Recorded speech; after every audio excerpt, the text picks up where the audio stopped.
Hi అండి. Welcome to cherries food. నేను మీ సునీత. ఈరోజు వీడియోలో వాక్కాయతో ఇన్‌స్టంట్‌గా అప్పటికప్పుడు నిల్వ పచ్చడి ఎలా చేసుకోవాలో చూపించబోతున్నానండి. వర్షాకాలంలో తప్పకుండా ఇలా వాక్కాయ పచ్చడి ఒకసారి ట్రై చేసి చూడండి. చాలా అంటే చాలా బావుంటుంది. మీకు కూడా తప్పకుండా నచ్చుతుంది గూడా. ఈ పచ్చడి 10 నిమిషాల్లో ఈజీగా చేసుకోవచ్చండి. దీనికోసము ముందుగా ఇలా ఫ్రెష్‌గా ఉన్న వాక్కాయలు తీసుకోవాలి. ఈ వాక్కాయల్ని శుభ్రంగా కడుక్కొని తడి లేకుండా తుడుచుకొని ఒక 10 నిమిషాలు ఆరబెట్టుకొని తీసుకోవాలి. ఇప్పుడు ఈ వాక్కాయల్ని చాకుతోటి ఇలా మధ్యలో 2 బద్దలుగా చీల్చుకోవాలండి. ఈ వాక్కాయ లోపల గింజ ఉంటుందనమాట. ఈ గింజ తీసేసుకోవాలి. ఈ గింజ వేసామంటే పచ్చడి చేదుగా వస్తుంది. ఈ గింజ తీసేసుకొని ఈ వాక్కాయని 2 ముక్కలుగా కట్ చేసుకోవాలి ఒకవైపు. ఇంకోవైపు 2 ముక్కలు. మొత్తం కాయ కూడా 4 ముక్కలుగా కట్ చేసుకోవాలి. మనం ఉసిరికాయ ముక్కలు కట్ చేస్తాం కదా! ఆ విధంగా అనమాట. అదేవిధంగా మిగిలిన వాక్కాయలన్నీ కూడా ఇలా 4 ముక్కలుగా కట్ చేసుకొని తీసుకోవాలి. ఇప్పుడు ఇందులో 2 స్పూన్లు కారం వేసుకోవాలి. మీ కారం కొంచెం ఘాటు తక్కువగా ఉన్న కారం అయితే ఇంకొక స్పూన్ ఎక్కువగా వేసుకోండి. కొంచెం ఉప్పు వేసుకోవాలి. ఉప్పు చూసుకొని మీరు మీ టేస్ట్‌కి సరిపడా వేసుకోండి. హాఫ్ స్పూన్ మెంతిపిండి, హాఫ్ స్పూన్ ఆవాల పిండి వేసుకోవాలి.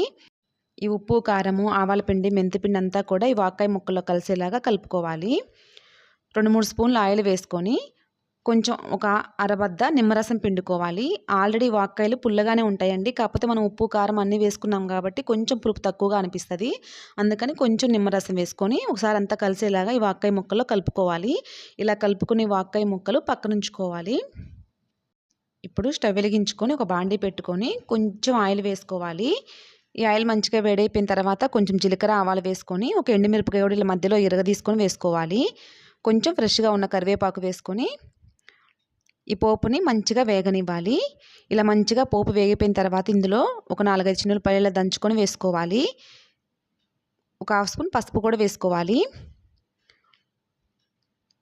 ఒకసారి పోపు అంతా వేగిపోయిన తర్వాత స్టవ్ ఆపేసుకొని పోపుని పక్కనుంచుకొని పూర్తిగా చల్లారనివ్వాలండి. ఈ పోపు పూర్తిగా చల్లారిపోయిన తర్వాత మనం కలుపుకొని పక్కనుంచుకున్న వాక్కాయ ముక్కలు ఉన్నాయి కదా! అవి పోపులో వేసుకోవాలి. ఒకసారి ఆయిల్ అంతా కలిసేలాగా కలుపుకోవాలి. నేను వెంటనే అయిపోతుంది కదా అని చెప్పి ఎక్కువ ఆయిల్ వేయలేదండి. మీరు కావాలంటే ఇంకొంచెం ఆయిల్ ఎక్కువగా వేసుకోవచ్చు. ఈ వాక్కాయ పచ్చడిని వెంటనే తినకూడదండి. మూత పెట్టుకొని 2 రోజుల వరకు పక్కనుంచుకొని 2 రోజుల తర్వాత తిన్నామంటే ఈ ఉప్పు, కారం అంతా కూడా ఈ ముక్కలకు పట్టి చాలా అంటే చాలా బావుంటుంది. ఈ వాక్కాయ పచ్చడి హెల్త్‌కి కూడా చాలా మంచిదండి. వర్షాకాలంలో తప్పకుండా ఈ వాక్కాయ పచ్చడి ఒకసారి తినాలంట. మీకు ఇది కనుక అందుబాటులో ఉంటే మీరు కూడా ఇలా ఒకసారి ట్రై చేసి చూడండి. మీకు కూడా తప్పకుండా నచ్చుతుంది కూడా. వేడి వేడి అన్నంలో ఈ వాక్కాయ పచ్చడి వేసుకొని తిన్నామంటే సూపర్‌గా ఉంటుందండి. ఈ వీడియో మీకు నచ్చినట్టయితే లైక్ చేయండి. మీ ఫ్రెండ్స్‌కి ఈ వీడియో షేర్ చేయండి. చెర్రీస్ ఫుడ్ ఛానల్‌ని సబ్స్క్రైబ్ చేయండి.